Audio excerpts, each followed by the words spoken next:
Bonjour et bienvenue dans cette toute nouvelle vidéo DJ au terminal en spécialité mathématiques. L'objet de la vidéo va être le suivant, c'est d'aborder un nouveau chapitre concernant les nombres premiers. Ok.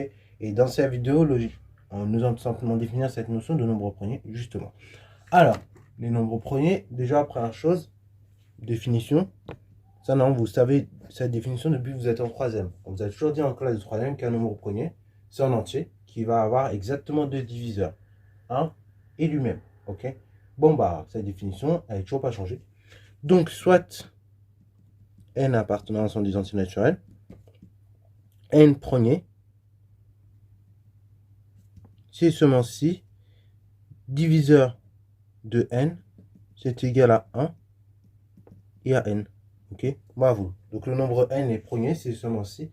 Et bah, il a exactement deux diviseurs, donc 1 et lui-même. Ok. Bravo.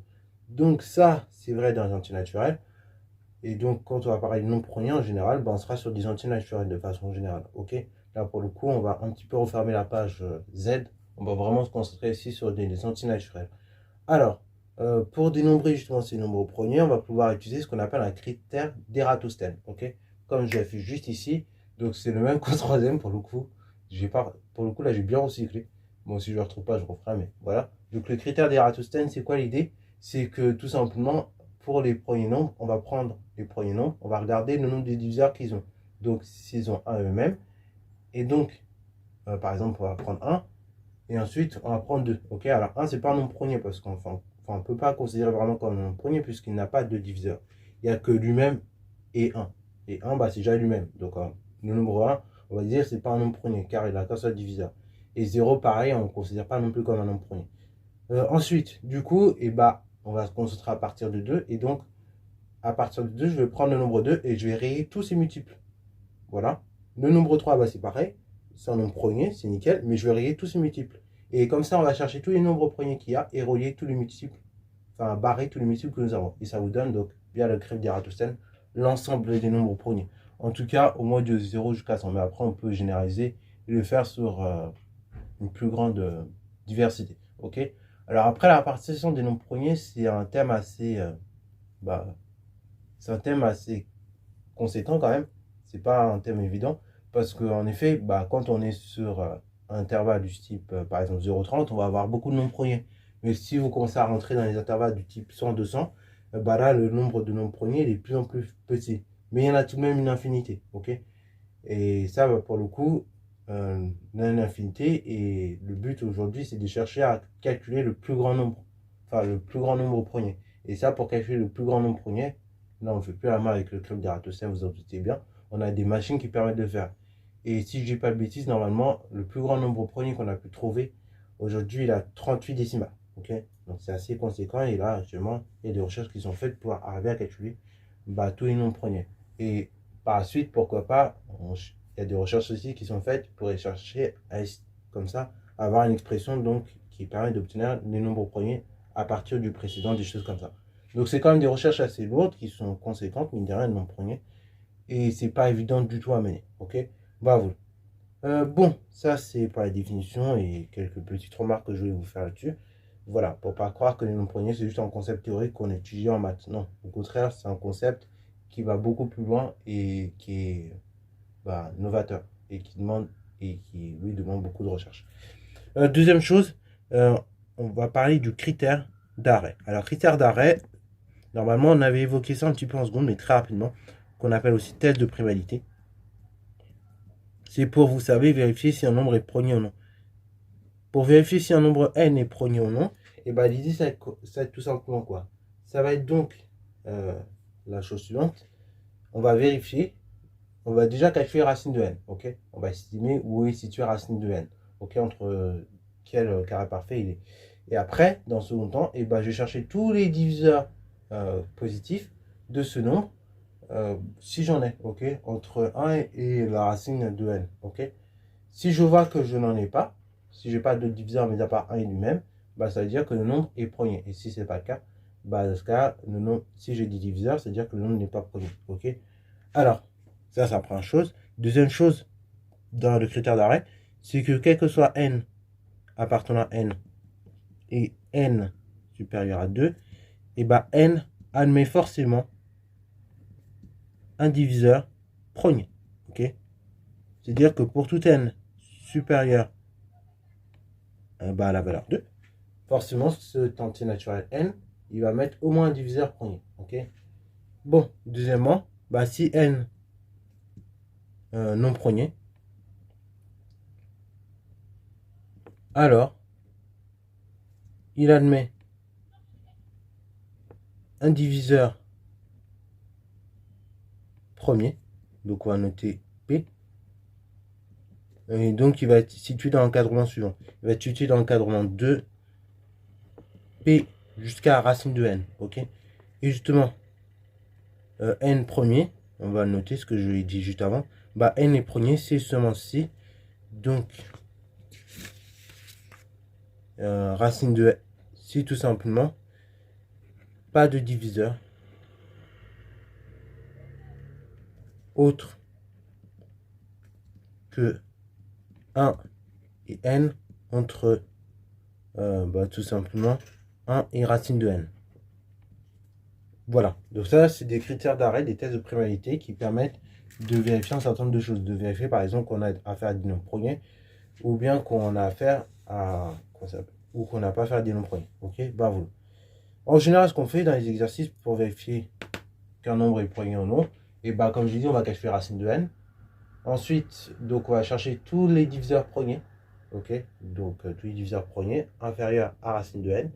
Et on vérifie si c'est bien des diviseurs de n. Si ce n'est pas le cas, automatiquement n est forcément premier. Et si c'est le cas, n n'est pas premier. Si on trouve des diviseurs entre 1 et racine de n, qui sont autres que 1 et racine de n, justement. Ok? Enfin, qui sont autres en tout cas que 1 et lui-même, plutôt. Bon, ça c'est la première chose, c'est une petite définition de base. Maintenant, on va aller un peu plus loin et donc on va revenir sur un théorème qui vous a cassé les pieds, je vous le sais, dans le chapitre précédent. Dans le chapitre précédent, donc, nous allons aborder un certain nombre de théorèmes, à savoir le théorème de Gauss. Et justement, il existe une version de ce théorème adaptée au nombre premier. Ok? Donc, théorème de Gauss, dans le cas du nombre premier. Ok? Alors, théorème de Gauss, si vous vous souvenez bien, c'est pas à confondre déjà avec Bezout. Bezout, c'est juste une identité. Il vous dit que si A et B, ce sont des nombres premiers, il existe un couple d'entiers relatif pour le coup UV, tel que je puisse écrire AU plus BV égale 1. Donc ça, c'est le théorème de Bezout avec son identité. Ok? Là, non. Théorème de Gauss, il vous dit quoi? Il vous dit donc, dans le cas général, que si A divise B et A va diviser. Si A divise B fois C et que A premier avec B, dans ce cas-là, automatiquement, A va diviser C. Ok? Donc ça, c'est le théorème de Gauss, c'est son corollaire. On l'utilisait dans l'autre sens, on disait que si B fois C, ça dit... Enfin non, plutôt. Si A et si B premier entre eux, et donc, quand on a A qui va être divisé par C, B divisé par C, le produit A fois B va être également divisé par C. Ok? Le produit A fois C divisé. Donc ça, c'est le corollaire. Et il existe. Donc ça, c'est pour le théorème de Gauss de façon générale. Et on a une version adaptée au nombre premier. Je vais vous le donner. Donc ici, on va prendre A et B, donc deux entiers relatifs. Ici, j'oublie de préciser son nom nul à chaque fois. Donc si P premier et P divise le produit A fois B, cela implique que P va diviser A, ou bien P divise B. Ok? Voilà. Autrement dit, par exemple, si j'ai 3 qui va diviser 24, ok, c'est-à-dire que automatiquement, via ce théorème, on arrive à dire très facilement que 3 divise soit 3, ou soit 3 divise 8. Ok? Bon, bien évidemment, la seconde option n'est pas convenable, n'est pas acceptable, donc on va forcément dire que 3 divise 3. Ok? Vous voyez le délire? Donc c'est ce qui permet de faire le théorème de Gauss appliqué au nombre premier, ok, concrètement. Et donc là, pour arriver à l'utiliser, très souvent, on sera amené par exemple à faire des congruences ou des choses comme ça. Ok, voilà. Ensuite, quand on parle de nombre premier, qui dit nombre premier, qui dit décomposition en produit facteur premier. Et donc, ça c'est le théorème fondamental de l'arithmétique qui permet de le dire. En fait, tout entier naturel supérieur à 2, on va toujours pouvoir le décomposer sous la forme d'un produit. Et donc d'un produit un peu particulier, composé de facteurs premiers. Ok, de facteurs premiers. Donc du coup, le théorème fondamental de l'arithmétique, il vous dit ça. Il vous dit que tout simplement un nombre n, donc qui est non premier, on va pouvoir le décomposer sous la forme d'un produit composé de facteurs premiers. Ok. Donc de facteurs premiers, P1, P2, P3, etc. jusqu'à Pn. Et ce élevé à des certaines puissances. Ok. Éventuellement alpha 1, alpha 2, alpha n, ainsi de suite. Ok. Vous voyez déjà. Donc ça, bah, par exemple, prenons le nombre 174. Bah 174, déjà première chose, on va essayer de le diviser par 2. Ok. Donc je vais dire tout simplement c'est 2 fois le nombre 87. Ok, voilà. Mais 87, je peux encore décomposer. Ok. 87, je peux dire tout simplement c'est 3 multiplié par 23. Et ça fois 2. Ok. 3 fois 23, en effet, on obtient 87. Donc, du coup, 3 fois 29, attention, égale 87. Non, sinon, il y avait carrément 9 en trop, donc c'est pas bon. 2, 3 fois 29 fois 2. Et après, donc 29, c'est un nombre premier, 3, c'est un nombre premier, et 2, c'est un nombre premier. Donc ça, on va écrire tout dans l'ordre. Donc ça fait 2 fois 3 fois 29.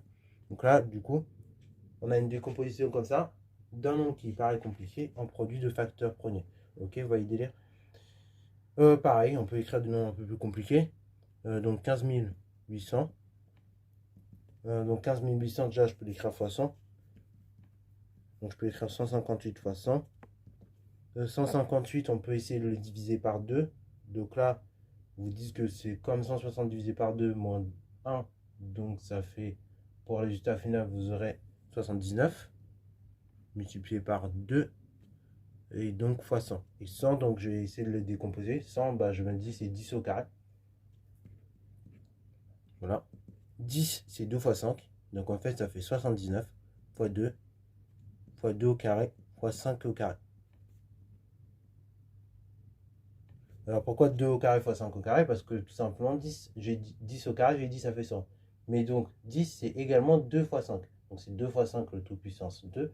Et après, bah, comme vous savez, a fois b le tout puissance n, c'est a puissance n fois b puissance n.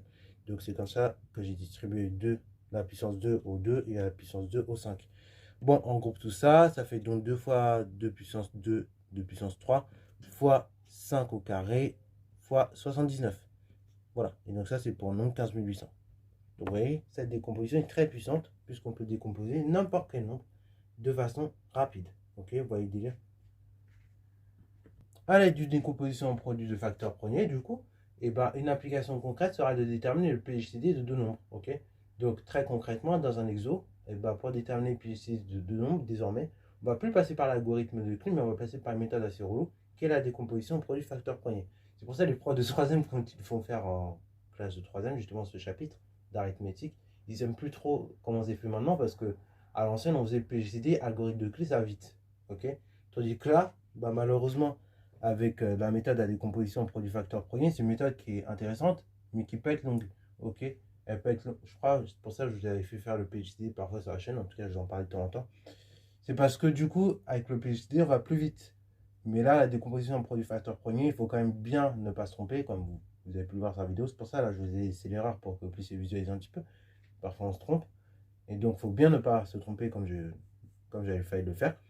Et surtout, bah, ça prend du temps. Tandis que l'algorithme de Kleene, bon, c'est certes calculatoire, mais ça va plus vite. Ok. Donc désormais, pour déterminer le PGCD de deux nombres, on fera une décomposition en produit de facteurs premiers. Et ça ira bah, pas plus vite. C'est le problème. Et, et donc, dans les décompositions en produit facteur des deux nombres premiers, enfin des deux nombres plutôt, on va repérer comme ça les facteurs qui vont se répéter. On va les prendre, on va les multiplier ensemble, et donc ça va nous donner comme ça PGTD. Donc ça, on verra ça dans les exercices d'application. Voilà. Et vous verrez que cette méthode est effectivement plus relou que l'algorithme de Kleene où bah, ça se fait quand même très rapidement. Là, cette méthode est assez longue parce qu'il faut décomposer deux nombres en produits facteurs premiers. Il faut repérer les facteurs qu'il y a en commun et après, il faut tout rassembler. Donc, c'est un peu plus long. C'est pour ça que, comme je vous l'ai dit, les profs en troisième, quand ils le font, ils sont assez énervés. Enfin, ça les énerve parce que à l'époque, quand on faisait PGCD, ça allait plus vite. Et là, bon, ils ont introduit ça en classe de troisième, donc c'est pas forcément ouf. Bon, là on va aller un peu plus loin, c'est par rapport à la troisième, comme vous avez fait ce genre de choses. C'est que maintenant l'idée, ça va être d'arriver à tout simplement trouver le nombre de diviseurs. Ok, le nombre de diviseurs que comporte un nombre à partir de sa décomposition en produit facteur premier. Donc on rappelle la chose. Bah, on a n. On va donc pouvoir écrire sous la forme. Donc on a n, c'est un entier. C'est un entier qui n'est pas premier. Donc on va écrire comme P1 puissance alpha 1 plus fois P2 puissance alpha 2, etc. jusqu'à P3, Pn puissance alpha n. Ok, vous voyez le délire? Et donc ici, donc là, si vous voulez avoir le nombre de diviseurs de grand N, enfin de ce nombre-là, et ben le nombre de diviseurs, on va noter grand N de petit n, et ben c'est égal à quoi? C'est égal à 1 puissance alpha 1 plus 1 plus multiplié par alpha 2 plus 1, etc. jusqu'à alpha n plus 1. Donc ça, tout ça, c'est le nombre de diviseurs de n. Alors parfois, parfois en classe de seconde, peut-être on a dû vous l'introduire comme ça. Pour certains nombres, quand on les décompose en produit facteur premier, on peut comme ça faire un petit arbre. Là, je n'ai pas envie de refaire, mais voilà. Ça peut se présenter sur la forme d'un petit arbre, comme vous pouvez le voir. Je ne pense pas qu'on le fera sur la chaîne, mais parfois, certains profs introduisent ça avec des arbres, là, c'est un peu bizarre. Et en fait, ces arbres, ils sont pratiques parce qu'après, si le nombre n'est pas trop gros, bien évidemment, et bah, avec les différents chemins, on peut compter des différents diviseurs. Voilà. Bon, dernière chose concernant ce chapitre, et donc on aura fini pour le cours du chapitre, vous avez vu, ça va assez vite, c'est pour ça que j'ai tout regroupé en une vidéo, comme ça au moins on est efficace. Dernière chose, c'est le petit théorème de Fermat, alias PTF pour ceux qui veulent aller plus vite. Donc petit théorème de Fermat. Donc le petit théorème de Fermat, qu'est-ce qu'il vous dit? Il vous dit la chose suivante. Il vous dit donc soit P en entier, et donc P premier, et donc vous avez A en entier naturel. Donc non multiple de P. Alors, dans ce cas, qu'est-ce que nous allons avoir? On va donc avoir A puissance P-1 qui va être congru à 1 modulo P. Ok? Donc, je répète, vous avez un nombre A, son antinaturel, il est donc pas multiple de P. Et P, donc, c'est le nombre qui est en puissance et il est premier. Ok? Donc, vous allez avoir A puissance donc P-1 qui va être congru à 1 modulo P. Ok? Donc, le nombre qui est en exposant, ça va être le nombre qui va faire rentrer dans la congruence. Et donc, le rang de décalage que vous allez avoir avec P, donc ici 1, bah, c'est ce qu'il y aura, ce sera sur quoi bah, vous serez congru. Ok. Par exemple direct, ce sera plus simple. Par exemple, j'ai 7 puissance 7, non 6 du coup. Et bah ça, c'est 7 puissance 6. Je peux dire tout simplement qu'il est congru à 7 puissance 7 moins 1, modulo 7 du coup. Et ça, je peux aussi dire 7 puissance moins 1, enfin 7 puissance 7 moins 1 congru à 7 modulo congru à 7. Je peux aussi dire dans ce cas-là, avec le PTF, le petit théorème de Fermat, c'est congru à 1 modulo 7. Donc en clair, 7 puissance 6 congru à 1 modulo 7. Ok, vous voyez. Donc si vous faites la division euclidienne de 7 puissance 6 par 7, le reste, donc ça va être la chose suivante, ça sera 7. Ok. Là, non, j'ai mal choisi mon exemple, on va prendre 8. Parce que si je prends 7, vous aurez deviné, ça va pas passer. Donc on va prendre, voilà. Là, j'ai quand même 1. Mais je vais pas prendre 7 parce que si je prends 7, là, je m'excuse. Si je prends 7, en fait, bah 7 puissance 6 divisé par 7, ça fait 7 puissance 5. Donc, là, le PTF, il marche pas. Donc, c'est pour ça qu'on vous a dit dans le théorème, A est non multiple de P. Ok. Donc là, vous avez vu ce que ça fait quand on prend un multiple de P. Ça marche pas. Donc là, du coup, 8 puissance 6, je la refais. Et bah, je peux dire que c'est congru à 8 puissance 7 moins 1, modulo 7, du coup. Et après, d'après le petit théorème de Fermat, ça fait que 8 puissance 7 moins 1, c'est congru à 1 modulo 7. Ok. Autrement dit, 8 puissance 6, c'est congru à 1 modulo 7. Et donc, si vous effectuez la division euclidienne de 8 puissance 6 par 7, en effet, normalement, vous devez obtenir comme reste 1. Et à l'inverse, donc si vous faites 8 puissance 6 moins 1 divisé par 7, là, vous obtenez 1. Vous allez tout simplement obtenir un nombre et un reste égal à 0. Voilà. Donc ça, c'est le petit théorème de Fermat de façon standard. Et après, donc, on a le théorème de Fermat. On a une autre version de ce théorème qui dit que si A est un entier quelconque, donc A appartient à l'ensemble des entiers, dans ce cas-là, A puissance P, c'est congru à A modulo P. Ok. Donc ça, pour le coup, c'est vrai, cette propriété, on s'en était servi, mais sans vraiment la démontrer. Ça, c'était dans le chapitre 3, il me semble. Cette propriété, parfois, ça arrive que j'utilise, mais sans la démontrer. Par exemple, j'avais dans les exos qu'on faisait, je disais, bah justement, par exemple, enfin, ça arrivait qu'on l'utilise plus ou moins, sans la démontrer. Par exemple, 1 plus 1 puissance 7000, bah en fait, j'ai dit que c'était congru à 1 et après le modulo, on s'en fichait du modulo. Mais arrêté, j'aurais pu dire que c'était congru à 1 modulo 7000 par exemple. Ok. Voilà, donc cette propriété, on s'en est plus ou moins, elle ressemble plus ou moins à celle qu'on s'est servi, mais avec le PTF, du coup, ça donne ça. Donc voilà, c'est tout pour cette vidéo là. Donc bah voilà, tout est résumé sur ce chapitre. J'espère que la vidéo t'a plu. Si c'est le cas, n'hésite surtout pas à liker, commenter et bonne à toi en mathématiques et en sciences.